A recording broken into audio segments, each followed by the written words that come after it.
warahmatullahi wabarakatuh. Perkenalkan, nama saya Naila Nurfina Rosyadi dengan NIM P272240231335. Mahasiswi semester 3, Program Studi Sarjana Terapan Kebidanan Poltekkes Kemenkes Surakarta. Di video kali ini saya akan menyampaikan konseling mengenai hubungan seksual pada ibu nifas untuk memenuhi tugas asuhan kebidanan pada masa ibu nifas. Selamat menyaksikan. Selamat datang Ibu. Iya Bu Bidan. Sebelumnya niki dengan Ibu Sinten? Ibu Lala Bu Bidan. Oh Ibu Lala yang minggu lalu sudah persalinan di sini nih Ibu. Iya. Oh anjay, bagaimana Ibu kabarnya? Baik? Alhamdulillah baik. Sudah kelihatan lebih fit nih Ibu niki. Iya Ibu. Oh iya Bu, selamat ya Ibu atas kelahiran dedek bayinya. Iya Bu Bidan, terima kasih. Jadi kalau boleh tahu Ibu datangnya sendiri apa? Sendiri Bu Bidan. Oh sendiri. Pak suaminya kemana Ibu? Tadi tiba-tiba tuh ditelepon. Oh ditelepon. Iya. Wah yaudah gak apa-apa ya Ibu, kan Ibu strong woman ya Bu ya. Jadi Iya. Ibu bisa kemana-mana sendiri gitu. Baik Ibu, kalau boleh tahu ada keluhan atau ada perlu apa ya Bu datang ke sini? Saya cuma mau konsultasi aja Bu Bidan. Kayak gimana sih hubungan seksual yang bisa dilakuin setelah melahirin itu kayak gimana? Wah iya Ibu, betul sekali ya, untuk hubungan di masa nifas itu sangat perlu banget dipelajari untuk Ibu. Nanti takutnya Pak Surya jajan di luar ya Bu ya. Aduh, lagi LDR ya Bu, nggak apa-apa Ibu, saya cuma bercanda.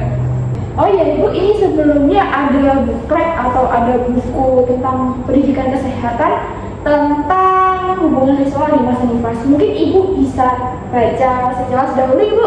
Boleh.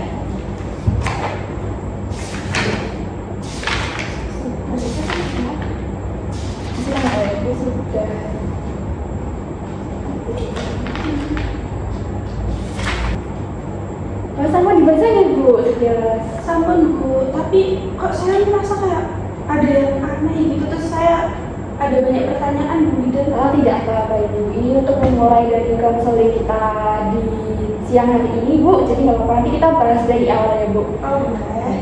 Nah jadi gini Bu, untuk sebelumnya Ibu ini kan sedang di dalam fase pasca melahirkan ya Bu. Pasti sedang mengalami masa nifas ya Bu. Sebelumnya apakah Ibu sudah tahu apa itu masa nifas Ibu?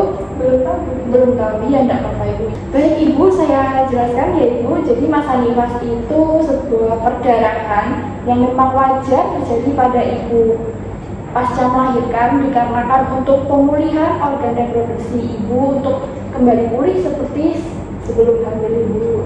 Jadi masa nifas ini nanti akan Ibu lewati kurang lebih 40 hari atau 3 sampai 6 minggu ya Ibu paling lama. Sebelumnya saya mau tanya dulu Ibu, untuk kondisi luka jahitan Ibu apakah sudah mengering Ibu? Sudah mengerti. Oh alhamdulillah ya Bu, jadi sudah bisa mandi sendiri, sudah bisa buat bekerja, mengerjakan pekerjaan rumah ya Bu ya? Iya. Oh iya Ibu, untuk jahitannya sudah bagus ya Bu tadi, alhamdulillah. Namun untuk perdarahan nifasnya bagaimana ya Bu? Untuk darahnya itu warnanya merah, tapi nggak tahu merahnya itu terang atau kayak gimana. Oh Bu, nah jadi untuk perdarahan nifas atau yang di bahasa medis itu namanya lokean ya Bu. Di perdarahan lokean itu dibedakan menjadi 4 Ibu. Yang pertama itu ada namanya lokea rubra. Lokea rubra itu terjadi selama 2 hari pertama setelah melahirkan dan warnanya tuh merah pekat sekali, darahnya segar dan mesti ada dari salah satu ketubannya ya Ibu. Nah, yang kedua itu ada lokea somnolenta, yaitu terjadi di hari ketiga sampai ke-7, berarti seminggu ya Bu. Setelah melahirkan nanti warnanya tuh merah muda dan bercampur dengan kuning gitu. Apakah seperti itu Ibu? Iya. Oh iya betul Bu, karena Ibu kan baru 7 hari pasca melahirkan ya Bu. Nah yang ketiga ada lokea serosa. Lokea serosa ini terjadi 7 sampai 14 hari setelah melahirkan. Itu nanti ciri fisiknya berwarna kuning, hanya kuning Ibu. Jadi tidak ada campuran darah maupun selaput ketuban lagi ya Bu. Berarti seperti pup ya Bu ya, warnanya kuning atau seperti Ibu saat keputihan, itu tidak apa-apa. Yang terakhir ada lokea alba Ibu. Nah lokea alba ini terjadi kurang lebih 2 sampai 3 minggu pasca melahirkan ya Bu. Jadi itu nanti ciri fisiknya berwarna putih seperti saat ibu kemutihan. Nah, seperti itu Bu, itu wajar. Itu berarti tandanya masa nifas akan segera berakhir Bu, seperti itu. Nah, kalau kayak alga ini sudah terjadi, itu berarti kan tandanya tadi ya Bu, sudah selesai masa nifasnya, sudah berhenti dan ibu bisa mengalami fase subur lagi dan bisa menstruasi lagi ya Bu. Nah, ya di saat itu berarti saat yang tepat ibu untuk berhubungan badan dengan suami, dengan Pak Su. Itu sangat menarik sekali. Nah, karena berhubungan badan itu baiknya dilakukan setelah masa nifas ya Bu. Nah, sebelumnya ibu sudah tahu belum alasannya kenapa ini Bu? Kurang tahu itu begitu. Oh, nggak apa-apa ya Bu. Ini akan saya jelaskan ya Bu.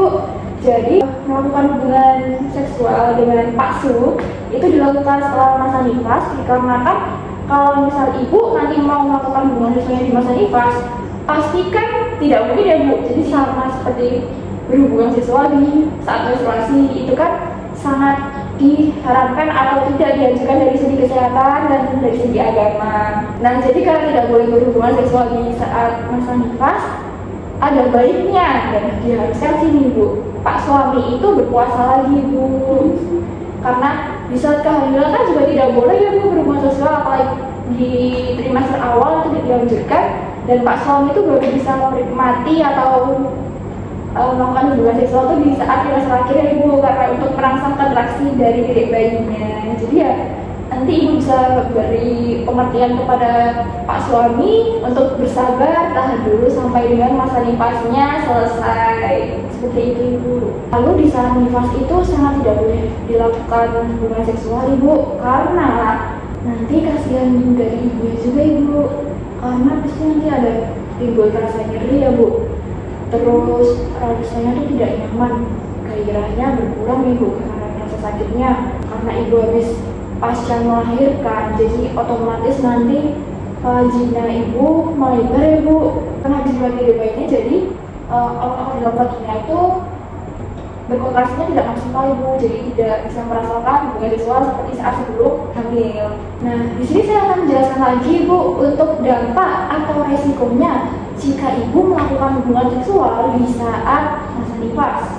Nah, yang pertama itu nanti bisa menimbulkan resiko infeksi Bu, karena ibu kan sedang mengeluarkan darah ya Bu. Di dalam darah itu kan banyak sekali bakterinya ya Bu. Nah, jika ada sesuatu yang masuk ke dalam vagina ibu, nah nanti kalau misal ada kuman yang masuk lewat hubungan seksual ibu dengan suami, nanti kuman tersebut akan menyebar di dalam rahim ibu, jadi nanti akan menyebabkan resiko infeksi yang lebih besar. Nah, nanti untuk infeksi tersebut ada tanda-tandanya juga Ibu, seperti ibunya merasa demam dan perdarahannya itu tidak kunjung selesai. Jadi malah memperpanjang masa nifas dan jatuhnya ini nanti bukan darah nifas ya Ibu, tapi darah penyakit Ibu, seperti itu.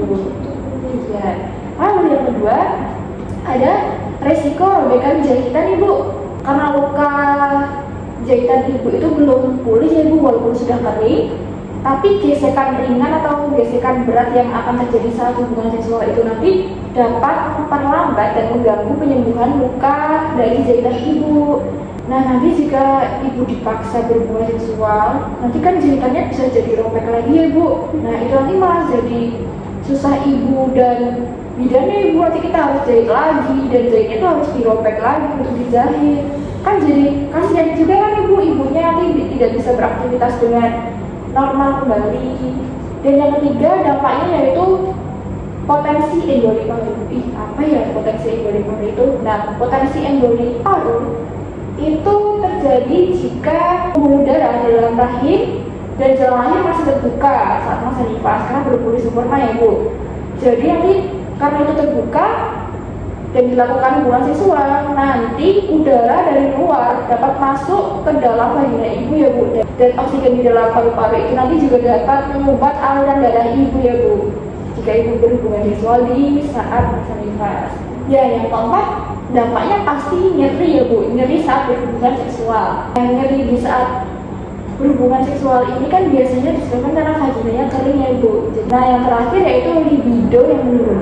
Libido itu apa sih Bu? Kok ya awam banget ya bahasanya Bu? Iya. Nah, gairah seksual pada ibu nifas itu kan pasti akan berkurang ya Bu, karena kehadiran dedek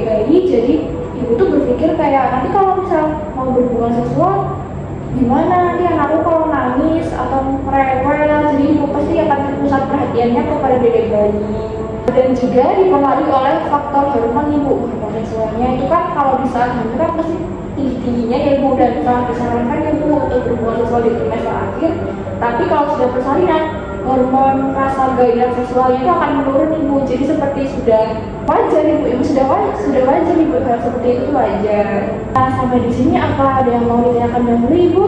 Kira-kira ada nggak sih Bu Bidan kayak semacam tips gitu buat kita tuh ningkatin gairah seksual kita habis masa nifas ini gitu? Betul sekali ibu, pasti ada dari ibu tipsnya. Kira-kira apa tuh Bu Bidan? Pasti ada tipsnya ibu, karena biasanya ibu kan masih terbayang-bayang ibu, wah habis melahirkan nanti pasti jadi lebar, dan nanti pak suami gimana ya, terus wah kemarin juga ada jahitan, nanti kalau misal jahitannya belum pulih sekali bisa merobek lagi gitu, mungkin ibu bisa ada pikiran seperti itu. Nah, untuk tipsnya ini saya mulai dulu ya bu, dari pola hidup atau pola makan. Karena dimulai dari pola makan atau pola hidup, jadi ibu harus mengkonsumsi makanan yang sesuai dengan isi piringku. Isi piringku itu apa aja sih Bu Bidan? Isi piringku itu merupakan patokan makanan yang makanannya itu harus berwarna ibu. Nah, berwarna gimana sih bu?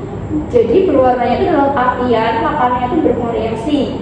Misalnya ya bu, warna putih itu kan dari nasi ya bu. Nah, nasi itu kan mengandung karbohidrat. Nah, selanjutnya warna hijau itu berarti dari apa ibu? Dari sayur, betul. Dari sayur yang mengandung banyak sekali zat besi dan vitamin tentunya ibu. Nah, yang ketiga warna coklat atau merah itu dari daging-dagingan atau ikan ya bu, yang mengandung banyak sekali protein seperti itu ibu. Dan ini ada contohnya ibu, saya jelaskan sekalian ya bu. Makan bergizi juga selain sperma tadi juga mempengaruhi sel telur ya bu, karena sel telur itu dapat mempengaruhi kesiapan atau pembentukan janin kembali di kehamilan ibu selanjutnya. Tapi ngomong-ngomong tentang kehamilan selanjutnya, ibu juga pastinya akan merencanakan KB ya bu? Iya, tapi belum kepikiran. Ya, ini saya singgung sedikit saja ya bu, karena saya juga tidak terlalu mengejar-ngejar ibu ya, karena ibu kan masih di masa nifas, jadi masih harus berpuasa untuk hubungan seksualnya. Di sini ada contoh buku KIA ya bu. Nah, di dalam buku KIA ini ada penjelasan tentang alat kontrasepsi atau KB ibu. Ini ibu nanti bisa baca di rumah ya bu, yang di halaman 34 ini. Nah, seperti itu ya bu. Ya, jadi ibu bisa datang kembali besok untuk konsultasi tentang KB-nya jika ibu sudah siap. Selanjutnya juga ada tipsnya ibu, yaitu pola istirahat atau pola tidur ibu tuh harus dijaga, harus seimbang. Karena pasti kan ibu kan sudah ada dari bayi ya bu, pasti ibu akan sibuk, begadang, dan kekurangan waktu untuk istirahat, itu pasti akan wajar terjadi ya bu. Nah, untuk mengurangi kekurangan masa tidur atau istirahat ibu, nanti saat dedek bayinya tidur, ibu bisa ikut bobo ibu, bisa ikut tidur di sampingnya, biar ibu itu bisa memanfaatkan waktu luangnya ibu. Jadi nanti kalau misalnya ada udah bangun, nanti kondisi badan ibu sudah fit dan bisa beraktivitas kembali ibu. Ya karena tadi ibu, karena pola istirahat itu sangat berpengaruh pada sel telur dan sel sperma dari pak suami. Selanjutnya juga ibu tidak boleh mengkonsumsi minuman beralkohol ibu. Ya kan juga haram ya ibu, kalau di dalam agama Islam kita itu sama muslim tidak boleh mengkonsumsi alkohol, dan juga tidak boleh merokok karena sangat berbahaya. Kalau misal habis masa nifas itu ibu, mungkin kan saya masih ada rasa takut nih, kayak aku sakit atau gimana. Kira-kira ada nggak sih kayak rekomendasi gitu bu, biar nggak sakit atau nyari itu kayak gimana? Kira-kira ada nggak? Nah, kalau trauma itu ya wajar ya bu, ada rasa takut, cuma nggak apa-apa. Ini ada beberapa posisi ya bu untuk berhubungan seksual semasa nifas nanti. Yang pertama itu ada posisi misionaris ibu, awam dilakukan ya bu untuk berhubungan seksual. Tapi ada catatannya ibu, pak suaminya atau pak suaminya itu harus pelan-pelan saat melakukan hubungan seksualnya ibu. Karena apa? Karena nanti kalau misalnya terlalu agresif, malah bisa menimbulkan nyeri dan luka kembali ibu akibat gesekan yang terlalu keras seperti itu ibu. Ibu, saya mau tanya lagi nih, kalau semisal di masa nifas itu berarti harus jaga kebersihan diri ya bu? Iya ibu, benar sekali. Karena nanti kalau misalnya ibu tidak bersih dalam menjaga diri kan nanti pas suami jadi kurang ya bu, rasa geraknya atau rasa sayangnya mungkin kepada ibu masih bakal berkurang. Sering-sering saja bisa berdandan diri atau menarik memikat hasilnya pak suami ya bu. Dan mandinya juga jangan cuma sehari sekali dong sayangku. Kan Seberapa kali? mandi juga 2 kali sehari bu. Kalau misal terasa gerak karena ibu lagi menyusui ya bu, yang ibu bisa segera mandi dan bisa dandan ya bu, biar pas kami terpikat kembali. Itu sayangku. Sampai sini apakah ada yang mau ditanyakan kembali ibu? Sudah cukup Bu. Sudah cukup ya bu, pembahasannya sudah sampai kemana-mana ini bu, sudah lengkap ya bu. Ya saya harap ibu bisa paham dengan apa yang dijelaskan dan saya tegaskan kembali ibu, jangan melakukan hubungan seksual saat masa nifas. Karena apa ibu tadi? Karena memiliki dampak yang sangat serius ya bu. Ini kan tadi saya kasih buku ya bu, buku tentang hubungan seksual di masa nifas, ini juga sudah lengkap seperti yang saya jelaskan tadi ya bu. Nanti bisa diberikan kepada pak suami, bisa dibaca-baca bersama, dipahami bersama apa bahayanya dan apa yang harus dilakukan pasangan suami istri saat berhubungan seksual di setelah masa nifas nanti. Jadi ibu bisa berikan kepada pak suami ya bu, seperti itu. Jika mungkin ada yang kurang atau ada yang mau ditanyakan kembali, nanti ibu bisa datang kembali dengan pak suami ya bu, atau ibu bisa konsultasi lewat WhatsApp saya ya bu.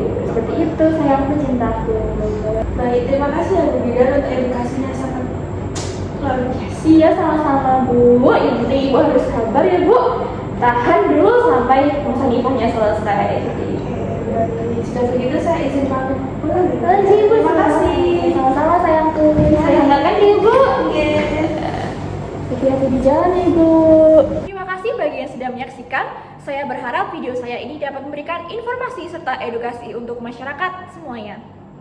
Mohon maaf apabila terdapat banyak kesalahan atau kekurangan. Terima kasih. Wassalamualaikum warahmatullahi wabarakatuh. See you.